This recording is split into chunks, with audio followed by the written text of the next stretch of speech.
Hi everyone, welcome to NDVA educational YouTube channel. Today మన Python problem వచ్చేసి default డిక్ట్ tutorial. ఇక్కడ మనం ఈ ప్రాబ్లంలో డిఫాల్ట్ డిక్ట్ అనేది స్టా ప్రిపేర్ డిస్కస్ చేయబోతున్నాం. ఇది కూడా వన్ టైప్ ఆఫ్ లైబ్రరీ. ఎట్లాగా ఇవన్నీ మనకి లైబ్రరీస్ అన్ని యూజ్ చేసుకుంటే మన చాలా డిఫికల్ట్ ప్రాబ్లమ్స్ కూడా ఈజీగా చేయొచ్చు అండ్ డిఫికల్ట్ లెవెల్స్ కూడా ఈజీగా పర్ఫామ్ చేయాలంటే ఈ లైబ్రరీస్ కూడా మనం తెలుసుకోవడం చాలా ముఖ్యం. సో అందుకని లైబ్రరీ ట్యూటోరియల్ చెప్తున్నాను. ఇక్కడ ప్రాబ్లం స్టేట్మెంట్ చూస్తే the default dict tool is a container in the collections class of Python. ఇదనేది డిఫాల్ట్ డిక్ట్ అనేది కూడా కలెక్షన్స్ లోనే ఒకటి. ఇందాక మనం చూసినట్టయితే వేరే ప్రీవియస్ ప్రాబ్లం లో కలెక్షన్స్ లో కౌంటర్ అనేది చూసాం. అట్లాగే డిఫాల్ట్ డిక్ట్ అనేది కూడా ఒక library. It's similar to usual dictionary dict container. Dictionary లాగే ఉంటుంది, but the only difference is that default dict will have a default value if that key has not been set at. Difference దానికి దీనికి ఏముందంటే will have a default value if the key has not been set at. Key అనేది ముందే set అవుతే default గా key has been set not been set at will have default value. Key అనేది లేకపోతే ముందుగానే డిఫాల్ట్ వాల్యూ అనేది ఉంటుంది. ఇది ఫర్దర్ గా మనం ఎక్స్ప్లెయిన్ చేసేటప్పుడు అర్థమవుతుంది. ఫస్ట్ ఈ ప్రాబ్లం వచ్చి మన రిక్వైర్మెంట్ చూస్తే, ఎందుకంటే టైం అనేది చాలా ఎక్కువ అవుతుంది ప్రాబ్లం డిస్కషన్ కాడే, నేను ఈ ప్రాబ్లం రిలేటెడ్ రిక్వైర్మెంట్ చెప్తాను అండ్ కోడ్ ఎలా డెవలప్ చేస్తానో ఈచ్ పాయింట్ మీకు ఎక్స్ప్లెయిన్ చేస్తాను. మీరు మాత్రం కన్ఫర్మ్ గా స్టార్టింగ్ నుంచి ప్రాబ్లం చూడండి, ఎందుకంటే అది బెస్ట్ ప్రాక్టీస్. మనం కోడ్ ఎంత వరకు డెవలప్ చేసినా కానీ స్టార్టింగ్ నుంచి చూస్తేనే మనకు ప్రాబ్లం అర్థమవుతుంది. దాన్ని బట్టి మనం కోడ్ అనేది చేయగలుగుతాం. సో ఫస్ట్ మన రిక్వైర్మెంట్ చూద్దాం. ఇక్కడ ఇన్పుట్ లో 2 తీసుకున్నారు ఇంటీజర్స్ అండ్ గ్రూప్ ఏలో కొన్ని స్ట్రింగ్ లెటర్ క్యారెక్టర్స్ తీసుకున్నారు, గ్రూప్ బిలో కొన్ని క్యారెక్టర్స్ తీసుకున్నారు. అయితే మనకి నేను ఆల్రెడీ చదివా కాబట్టి మీకు ఇప్పుడు అవుట్పుట్ ఎలా వస్తుందో ఎక్స్ప్లెయిన్ చేస్తా. ఇక్కడ గ్రూప్ బిలో ఉన్న ఫస్ట్ క్యారెక్టర్ అనేది గ్రూప్ ఏలో ఏ పొజిషన్ లో ఉన్నాయని చెప్పమంటున్నారు. ఇక్కడ మీరు చూసినట్టయితే ఫస్ట్ ఇది అనేది ఇండెక్స్ 1 నుంచి స్టార్ట్ చేసుకోండి అంటున్నారు. కాబట్టి ఏ అనేది index 1, first second third fourth. ఇక్కడ ఫస్ట్ సెకండ్ థర్డ్ లో లేదు కాబట్టి ఫోర్త్. ఈ ఈ పొజిషన్ లో ఈ ఇండెక్స్ లో ఏ అనేది ఉంది. ఇప్పుడు బి అనేది ఎక్కడ ఉందో చూద్దాం. బి అనేది థర్డ్ ఫిఫ్త్ లో ఉంది. ఇది నెక్స్ట్ లైన్ లో స్పేస్ సపరేటెడ్ తో ఇచ్చాం. సో ఇప్పుడు మనం దీనికి కోడ్ అనేది డెవలప్ చేస్తాం. ఫస్ట్ మనం లైబ్రరీ అనేది డిక్లేర్ చేసుకోవాలి. కలెక్షన్స్ ఫ్రమ్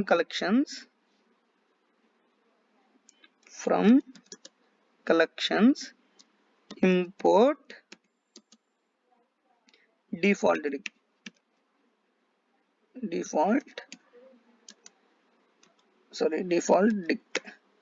ఇక్కడ మనకి స్మాల్ లెటర్స్ ఇద్దాం. డిఫాల్ట్ డిక్ట్ ఇది ఉంది కదా. ఇప్పుడు మనం ప్రాబ్లం స్టార్ట్ చేద్దాం. స్టార్టింగ్ మనకి ఇన్పుట్ లో ఏమని ఇచ్చేసారు 5,2. ఇప్పుడు మనం ఒక లిస్ట్ ని ఎట్లా డిక్లేర్ చేసుకుంటాము, సెట్ ని ఎట్లా డిక్లేర్ చేసుకుంటాము, డిక్షనరీని ఎట్లా డిక్లేర్ చేసుకుంటాము, డిఫాల్ట్ డిక్ట్ ని కూడా అంతే డిక్లేర్ చేసుకుంటాం. ఎట్లాగంటే ఫస్ట్ సపోజ్ లిస్ట్ ని డిక్లేర్ చేసుకోవాలంటే L = ఇట్లాగా సింబల్ ఇస్తాం. అదే డిక్షనరీ అయితే ఇట్లా ఇస్తాం. అట్లాగే మనకి డిఫాల్ట్ డిక్ట్ అంటే మనం ఒక వేరియబుల్ నేమ్ ఇచ్చుకుంటాం. Default dict of list.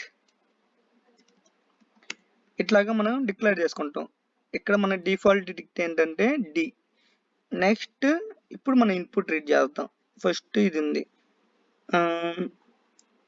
n, m. Okay, m, n ఇద్దాం. ఎట్లా ఇచ్చినా ఏం కాదు, కాకపోతే ఒక ఆర్డర్ మెయింటైన్ చేయడానికి m, n equal to input of dot split of. Next లైన్లో ఏంటంటే for I in range m plus 1 comma m plus 1. Already మనం లూప్స్ కాన్సెప్ట్ చూసాం కాబట్టి ఈజీగానే అర్థమవుతుంది. మనం ఐ అనే రేంజ్ 1 నుంచి స్టార్ట్ అయ్యి m plus 1, m ఎంత ఇస్తే దానికి +1. సపోజ్ m అనేది ఇక్కడ n అని ఇచ్చారు, ఏం కాదు, మనం ఎట్లయినా తీసుకోవచ్చు. m అనేది 5 ఇచ్చారు, 5 + 1 6, అంటే 1 నుంచి 6 అంటే 6 దాకా తీసుకోదు, 6 లోపే కండిషన్, 6 లోపే అంటే 5 దాకా తీసుకుంటుంది. 1 నుంచి 5 దాకా అంటే ఇక్కడ రాస్తే 1, 2, 3, 4, 5. ఇక్కడ 5 టైమ్స్ లూప్ ఇటరేట్ అయింది 1 నుంచి 5 దాకా. దీని ఫర్ లూప్ ఎట్లా వర్క్ అవుతుంది. అయితే దీంట్లో మనం ఏం చేయాలంటే లూప్ లో ఇక్కడ గ్రూప్ ఏ క్యారెక్టర్స్ తీసుకోవాలి. సో రీడ్ చేద్దాం. గ్రూప్ ఏకి నేను జే అనుకుంటున్నా, జే ఈక్వల్ టు ఇన్పుట్ ఆఫ్. అయితే ఈ ఎలిమెంట్స్ ని మనం ఈ డిఫాల్ట్ డిక్ట్ లోకి అపెండ్ చేసుకుందాం. ఎట్లాగంటే D of J dot append of I. Append చేసుకున్న తర్వాత మీకు అసలుకి ఈ డిఫాల్ట్ డిక్ట్ లో మనకి ఎలిమెంట్స్ ఎలా స్టోర్ అవుతాయో ముందే నేను ఎడిటర్ లో రాసి పెట్టుకున్నా. ఇది చూస్తే మీకు ఇంకా ప్రాబ్లం నెక్స్ట్ స్టెప్స్ అన్ని అర్థమవుతాయి. ఇక్కడ సేమ్ ఫస్ట్ నుంచి ఇక్కడ దాకా కోడ్ రాసే పెట్టా. ఇప్పుడు నేను ఈ కోడ్ ని రన్ చేస్తున్నా. సో ఈ కాన్సెప్ట్ మొత్తం మెయిన్ థీమ్ ఏంటంటే మీకు అసలు ప్రోగ్రామ్ అనేది ఎట్లా రన్ అవుతుంది, ఇవన్నీ కరెక్ట్ గా నేను ఎట్లా ఫాలో అవుతున్నానో మీకు అవి తెలియజెప్పడమే ఈ హ్యాకర్ ర్యాంక్ సిరీస్ యొక్క మెయిన్ ఇంపార్టెంట్. ఒకసారి రిఫ్రెష్ చేద్దాం. ఆలోపు మనం కోడ్ ఇది రాద్దాం. నెక్స్ట్ ఏంటంటే నెక్స్ట్ గ్రూప్ బి యొక్క ఇన్పుట్ తీసుకుందాం.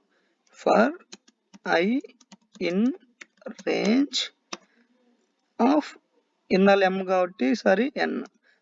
ఎందుకు 1, n + n పెట్టలేదంటే మన రిక్వైర్మెంట్ ప్రకారం అవసరం లేదు. ఇక్కడ ఎందుకు అవసరం అంటే 1 నుంచి స్టార్ట్. ఇక్కడ చూసారా ఇండెక్స్ 1 నుంచి మనకి స్టార్ట్ అవుతుంది. అంటే ఇప్పుడు ఏ ఎక్కడి నుంచి ఉందంటే 0 నుంచి 0, 1 అట్లా చెప్పకూడదని అంటున్నారు. 1, 2, 4 అట్లా చెప్పాలంటున్నారు కాబట్టి ఇది తీసుకున్నాం మనం. మళ్ళీ ఓపెన్ చేస్తున్నా ఈ ఆన్లైన్ ఎడిటర్. సో నెక్స్ట్ ఇక్కడ ఇది రీడ్ చేద్దాం. Group B elements input k equal to input of అని ఇచ్చేసి మనం ఏం చేస్తాం, ఇఫ్ k అనే ఎలిమెంట్స్ డిలో ఉంటే, if k in default dict లో ఉంటే మనం ఏం చేస్తామంటే ప్రింట్ స్టార్ ఎందుకు యూజ్ చేస్తున్నానంటే ఇక్కడ మన అవుట్పుట్ లో లిస్ట్ లా లేదు, అన్ని స్పేస్ సపరేటెడ్ నెంబర్స్ ఉన్నాయి. స్టార్ డి ఆఫ్ కే ఎందుకు ఇచ్చానో చెప్తా. Comma separate equal to space. ఇలా ఎందుకు ఇచ్చేసానంటే డి ఆఫ్ కే ఇక్కడ మీకు రన్ అయితే సింపుల్ గా చూపిస్తా. ఎడిటర్ అనేది వచ్చింది, మనకి కోడ్ కాపీ చేసుకుంటున్నా. ఇక్కడ నుంచి ఇక్కడ దాకా కాపీ చేసా కదా.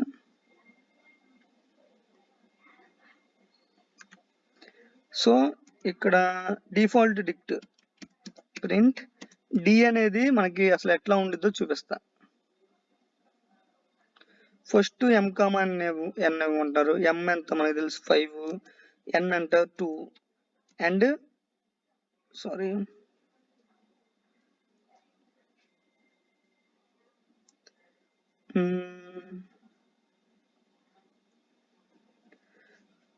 ఎక్కడ తప్పు జరిగింది. ఓకే, సో ఇది అనేది మనకి లిస్ట్ లో ఉన్నాయి కాబట్టి మ్యాప్ ఆఫ్ ఇంట్ comma input of dot split of అని ఇవ్వాలి. Sorry for mistake. ఇక్కడ మనం 5 2 అనేది ఇచ్చేసాం. ఇచ్చాక ఇక్కడ మన గ్రూప్ ఏ ఎలిమెంట్స్ ఇస్తున్నాం. గ్రూప్ ఏలో ఏ ఇచ్చా స్పేస్ కాదు, ఒకదాని కింద ఒకటి ఇవ్వాలి. ఏ ఇచ్చా, మళ్ళీ బి ఇచ్చా, సి బి ఇట్లా ఇచ్చా. ఇక్కడ మనకి డిఫాల్ట్ డిక్ట్ లో ఏ అనే ఎలిమెంట్ ఏ పొజిషన్ లో ఉందో రిటర్న్ చేసింది, బి అనే ఎలిమెంట్ ఏ పొజిషన్ లో ఉందో రిటర్న్ చేసింది, సి అనే ఎలిమెంట్ ఏ పొజిషన్ లో ఉందో రిటర్న్ చేసింది. డిఫాల్ట్ డిక్ట్ వల్ల ఇది మెయిన్ యూస్ఫుల్. ఏ అనేది మనం ఎక్కడ ఇచ్చాం 1 2 అట్లాగా. సో ఇక్కడ మనం ఇప్పుడు ఇది చెప్తే మీకు అర్థమవుతుంది. ఇక్కడ కే అనేది మనం ఏబి ఈ రెండు ఇచ్చాం. ఇప్పుడు దీనికి మీనింగ్ ఏంటంటే ఈ ఏ ఎలిమెంట్ ఇక్కడ ఇచ్చామనుకో డిఫాల్ట్ డిక్ట్ లో దానికి కరెస్పాండింగ్ పొజిషన్స్ అనేది మనకి రిటర్న్ చేసిద్ది. అంటే డి ఆఫ్ ఏ అంటే డి ఆఫ్ ఏ అంటే ఏ అనే పొజిషన్ ఎక్కడెక్కడ ఉంది ఈ పొజిషన్స్ అనేది మనకి రిటర్న్ చేసిద్ది. కాబట్టి నేను ఇవి ఇచ్చేసా, ఎట్లా ఇచ్చేసా. ఫైనల్ గా మనకి రన్ సబ్మిట్ చేసి చూద్దాం కోడ్.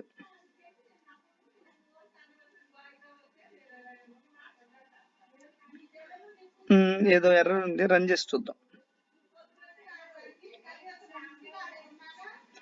ఇక్కడ మనకి అన్సపోర్టెడ్ ఆపరెండ్ లైన్ 5 లో మనకి అన్సపోర్ట్ ఆపరెండ్ ఏదో యూజ్ చేసాం. Line 5 for I in range అక్కడ మనం చేంజ్ చేసాం కదా, ఇక్కడ కూడా చేంజ్ చేయాలి. మ్యాప్ ఆఫ్ ఇంట్ comma input of dot split of. ఇక్కడ మనకి ఎర్రర్స్ వచ్చాయని ప్యానిక్ ఏం అవ్వకూడదు, ఎందుకంటే మనం ఎర్రర్స్ వచ్చినా కానీ మనం సాల్వ్ చేసే కెపాసిటీ అనేది ఎక్కడ ఎర్రర్ వచ్చింది సింపుల్ గా అనేది మనకి ఇక్కడ మెయిన్ ఆన్సర్ రావడం కాదు, మనం ఆన్సర్ కోసం మనం చేసే ప్రయత్నం ఇక్కడ ఇంపార్టెంట్. సో ఇక్కడ మనం ఎర్రర్ వచ్చింది, ఎక్కడ వచ్చిందో సింపుల్ గా చూసి దాన్ని బట్టి నేను ఇక్కడ ఇచ్చేసా. మళ్ళీ ఒకసారి సబ్మిట్ చేస్తున్నా కోడ్. సో ఇంకా కొన్ని టెస్ట్ కేసెస్ అవ్వాలా, మళ్ళీ కోడ్ రన్ చేస్తున్నా. ఎక్కడ ప్రాబ్లం ఉందో చూద్దాం. శాంపిల్ టెస్ట్ కేసు ఎగ్జిక్యూట్ అయింది, కొన్ని టెస్ట్ కేసెస్ ఎగ్జిక్యూట్ అవ్వాలా. ఏం ఎగ్జిక్యూట్ అవ్వలేదో ఒక 7 అవ్వాలా ఎగ్జిక్యూట్. ఏం అవ్వలేదో ఒకసారి అన్లాక్ చేసి చూద్దాం. ఇక్కడ సపోజ్ ఇట్లా ఇస్తే ఓకే. ఇక్కడ మనకి ఏమని చెప్పారంటే అవుట్పుట్ ఫార్మాట్ లో m lines in the sample problem C also appeared in the word B you would print -1. అంటే మనకి ఏంటంటే అసలుకి ఇవి ఏమి మనకి దీంట్లో లేకపోతే డైరెక్ట్ గా మనకి -1 అనేది ఎల్స్ స్టేట్మెంట్ లో ప్రింట్ చేయాలి. Else print -1. ఇప్పుడు ట్రై చేద్దాం. సో ఇప్పుడు అన్ని టెస్ట్ కేసెస్ ఎగ్జిక్యూట్ అయ్యాయి. మనం ఆన్సర్ రాలేదని ప్యానిక్ అవ్వాల్సిన అవసరం లేదు, మనకి ఎక్కడ మిస్టేక్ చేసాము అన్ని మనం సెట్ చేసుకుంటే ఉంటే మనకే ప్రాబ్లమ్ సాల్వింగ్ స్కిల్స్ తెలుస్తూ ఉంటాయి. డిఫికల్ట్ లెవెల్స్ కూడా ఈజీగా సాల్వ్ చేయొచ్చు. So thank you for watching and please keep support my channel. Thank you all.